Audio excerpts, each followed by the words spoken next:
Welcome to Villa Maria del Mar.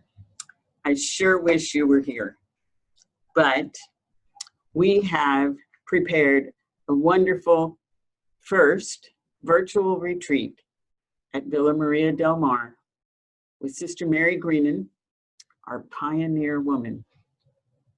I'm Sister Cheryl Milner, the director at Villa Maria, and very happy that this day is here. Hope springs eternal. Thank you. Thank you, Sister Cheryl. It takes one pioneer woman to create another. And so thank you for inviting me. And thank you for allowing me to be here in this beautiful place. Nature speaks here. So thank you. No, I need to thank God for that. That's true. Let's begin our journey with a prayer. Loving and life-giving God, our world is weary. Our world is suffering. Our world is broken. You who are creator of all that is good and true and beautiful, we call out to you at this time. We ask you to be with us. It's true, you are always present, but we pledge to try to live more fully in your presence. Enable us to experience your presence as love, as life, and as hope at this time. We ask you, loving God, to enable us, just as your Son did, to be people of compassion, that our hope may be manifested at this time of need in compassion. And as always, we ask you to complete in us all that is lacking, all that is wanting, so that our world may truly be transformed. Amen. Hope springs eternal in the human breast. One never is, but always to be blessed. The soul, uneasy and confined from home, rests and expatiates in a life to come. The words of Alexander Pope, an essay on the human person, written between the years 1732 and 1734. It's called an essay, but in actual fact, they're just simply rhyming couplets that talk about the worldview of the human person, using four aspects. The human person in relation to the universe, the human person as an individual, the human person in relation to society, to the world, and finally, the human person in relation to happiness. It is a long philosophizing poem, but it teaches us that it's here that hope finds a home, that hope rests. And it's the God that dwells within us that enables the eternal springing forth of that hope And isn't that what we are, all of us, I would say, desperately looking for at this time? Alexander Pope's words are hope-filled. The idea of constantly reawakening in the human heart this yearning to experience an eternal spring of hope. It's interesting that more and more I'm hearing the word used today as the human spirit being called on to use its resources. Of what? Its resources of resilience. I think resilience and hope are one and the same thing. And I hope that as we move forward, we can experience our own resilience coming to the fore more and more. So we're on day one, hope. And I subtitled this, The Middle Child. I knew I'd get myself in there somehow. Let me explain. In 1995, Cornell David West of Harvard Divinity School wrote the following statement: "What we need more and more is a sense of vision predicated on hope, but a hope that has nothing to do with optimism." He says, "I am in no way optimistic. I don't believe the Christian gospel is optimistic. It talks about hope," he says. That's something else. So we're on this journey looking at his something else. I don't believe it's simply about hope. And that's the book that he writes this in 1995. Interestingly enough, only the other evening he was interviewed. 10 years later, in 2005, the Benedictine religious Joan Chichester published a book which had been requested of her. She'd been asked to write a book on hope. Towards the beginning of the book, she makes this statement: "Everywhere I looked, hope existed, but only as a kind of green shoot in the midst of struggle. It is impossible to write a real book," she tells us, "about hope without looking at the nature of struggle." Her words, not mine. And the book is called Scarred by Struggle, Transformed by Hope. I found that a wonderful title, even more apropos today, when we're all feeling so scarred. So are there two types of hope, I ask myself? Is there the "I so hope this will happen," and you've got my little man or woman, it's supposed to be unisex. I have a sister in my community who says, "I really wish you wouldn't use those naked figures."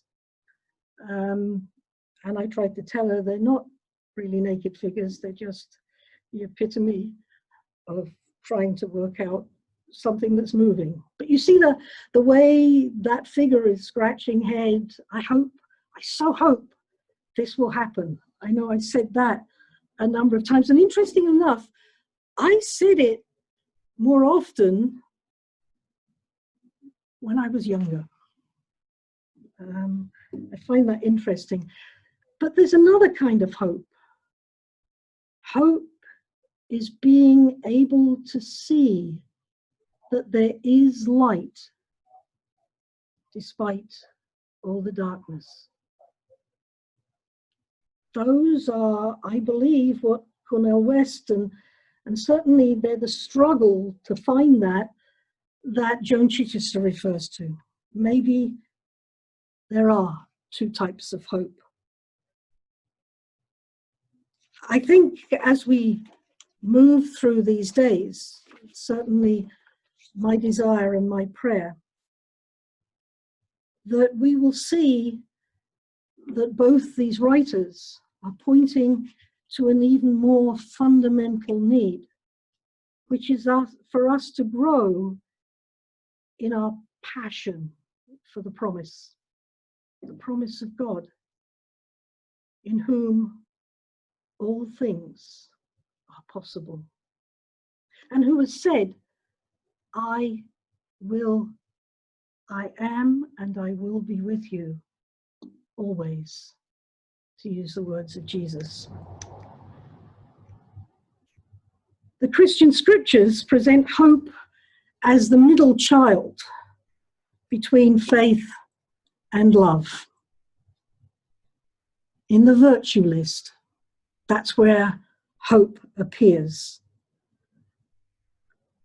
And it's said that hope has some of the qualities and flaws of middle child syndrome. Now, if you want to look at middle child syndrome, then just look at me, because I'm a middle child, so that's where this comes from.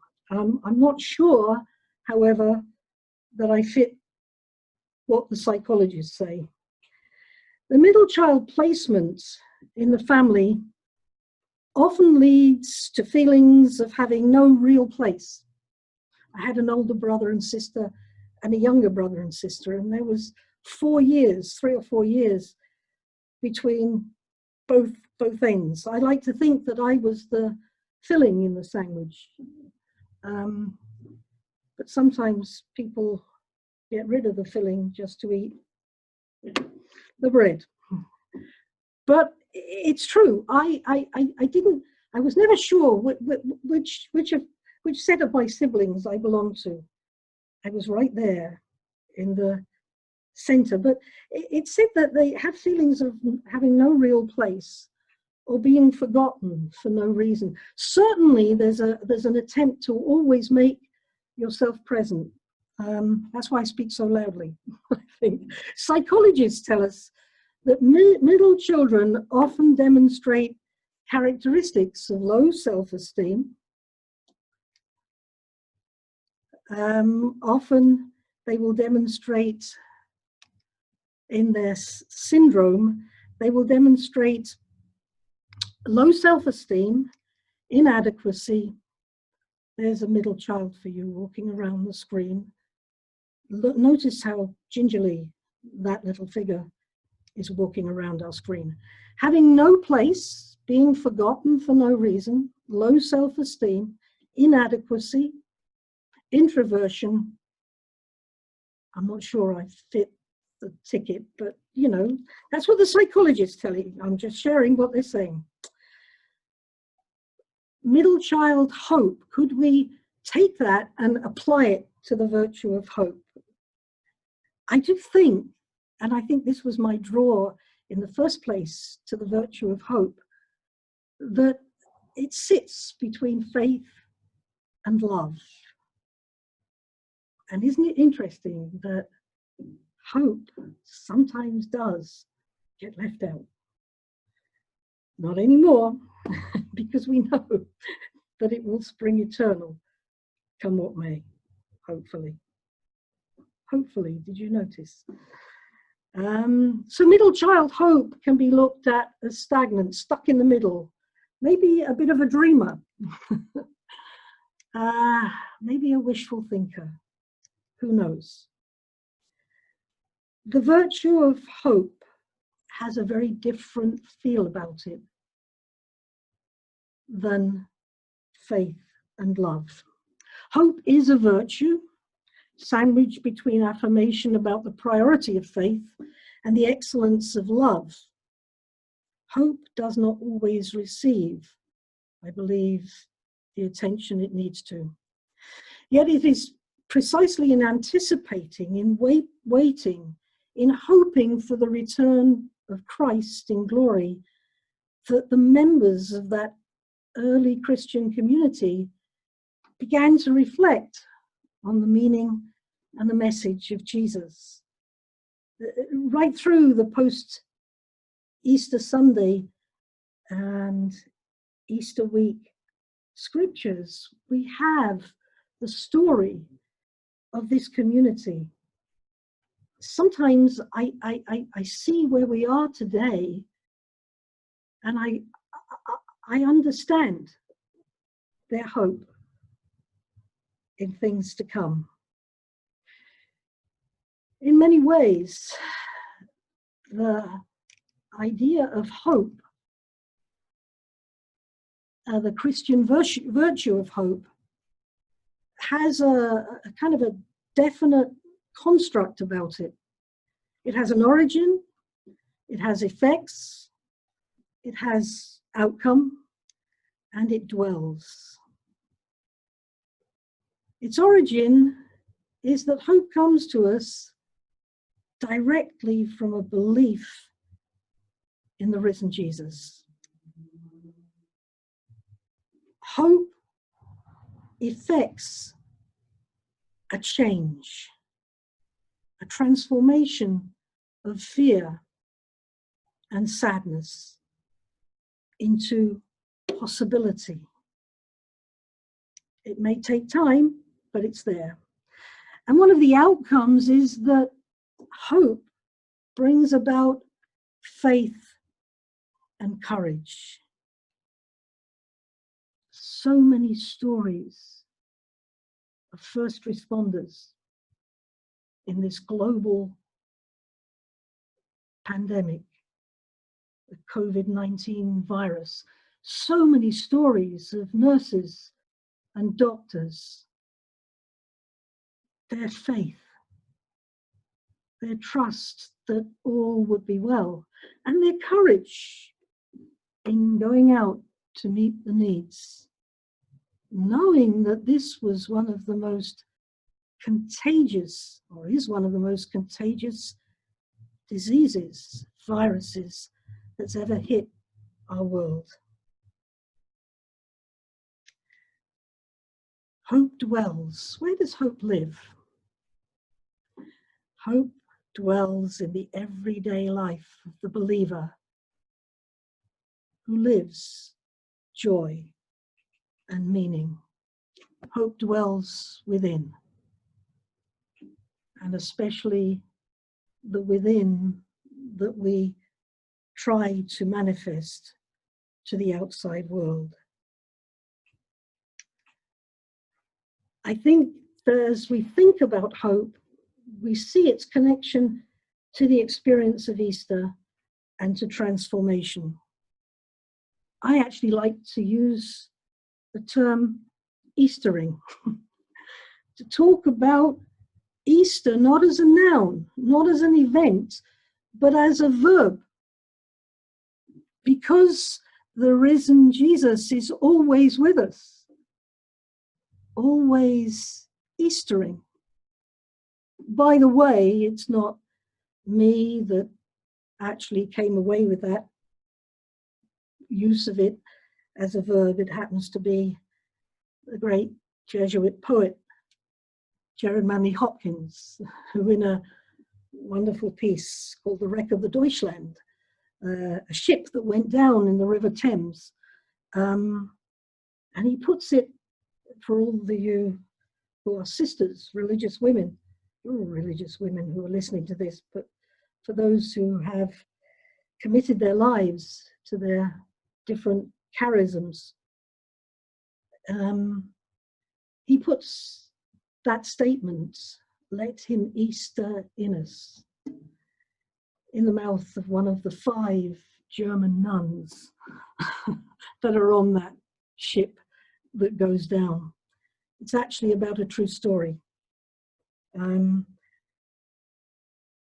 I think that when we think about hope as Eastering in us, we have to remember this statement, which I think is too often forgotten. The great Easter truth is not, and I think this is really important, that we are to live newly after death, but that we are to be new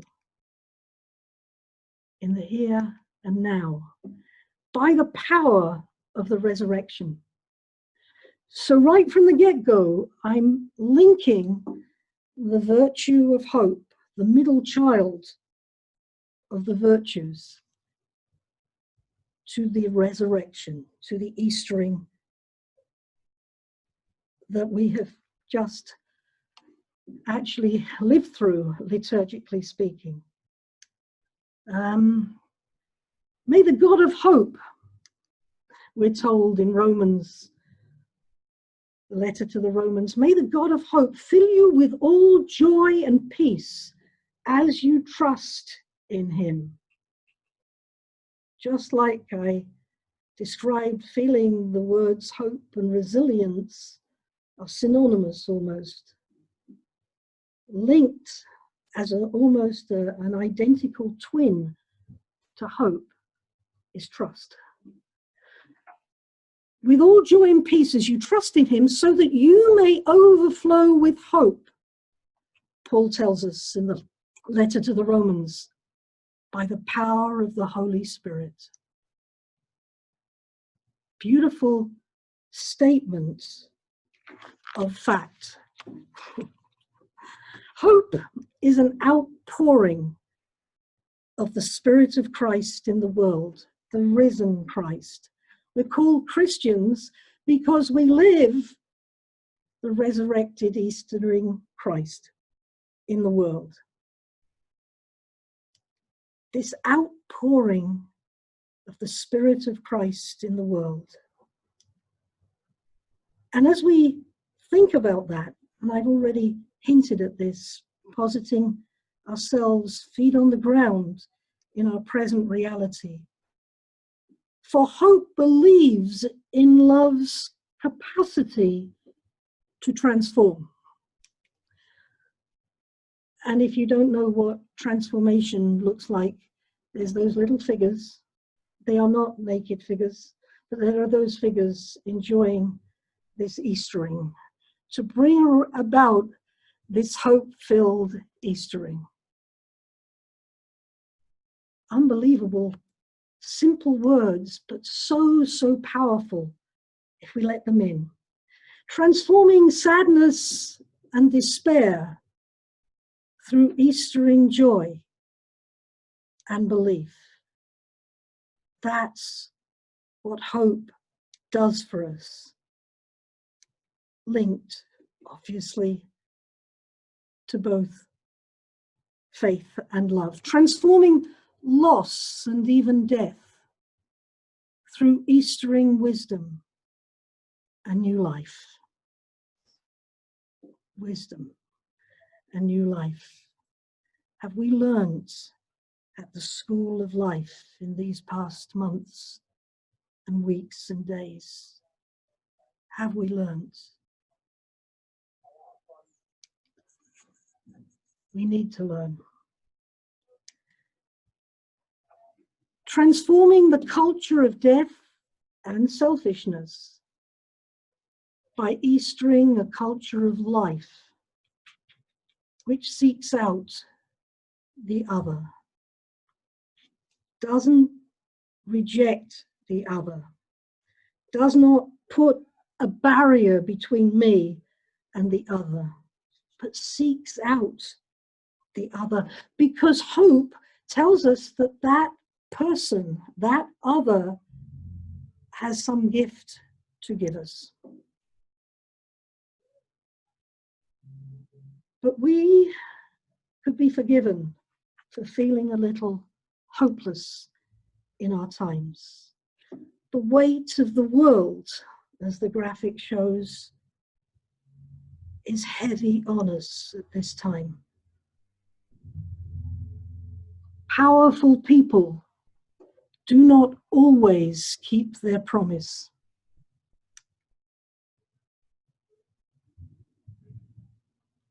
We know that we are sometimes at a loss for our hope. There is no longer in our world, as we know, a dividing line between private and public. Everything that is on social media and then commented on on social media. And sometimes it's disheartening not just to read the statements on Twitter, but to look through the comments. In fact, I've stopped doing that because those comments don't fill me with hope. What else leaves us somehow hopeless in our times? Betrayals of trust. The loss of trust engenders loss of hope. They are intrinsically connected. We struggle, and because we struggle, we need hope. But we also know that hope begets hope. Just look at this picture. A woman police officer here in the United States reaching out to a man of color. We've seen others where a chief of police, after all that has been done concerning the death of George Floyd, will link hands with the peaceful protesters, and sometimes in this country take a knee. Finally, we have discovered how to take a knee. I grew up in a church that taught us how to genuflect. Never really got the hang of it, if truth be told, and never understood why I had to genuflect. But I now know what it means to take a knee. It brings hope. As very few other gestures. I was smiling to myself as I thought about this yesterday only. In this time of physical distancing, and forgive me, I think we've got it wrong. In fact, I think the person that called it social distancing was a huge introvert. I actually believe that we should be calling it physical distancing, because we can't distance ourselves socially. We're not capable of it. And that picture says 1,000 words. Hope begets hope. As never before, I'm convinced of that. And so, maybe like some of you, I find that choke in my throat as I see what human beings can do in bringing hope to others. We have lost faith, and instead of being challenged to increase our faith, we have not lost faith, and instead of being challenged to increase our faith, we have not lost hope, and are being challenged to hope against hope. We are being called to love in the depths of our hearts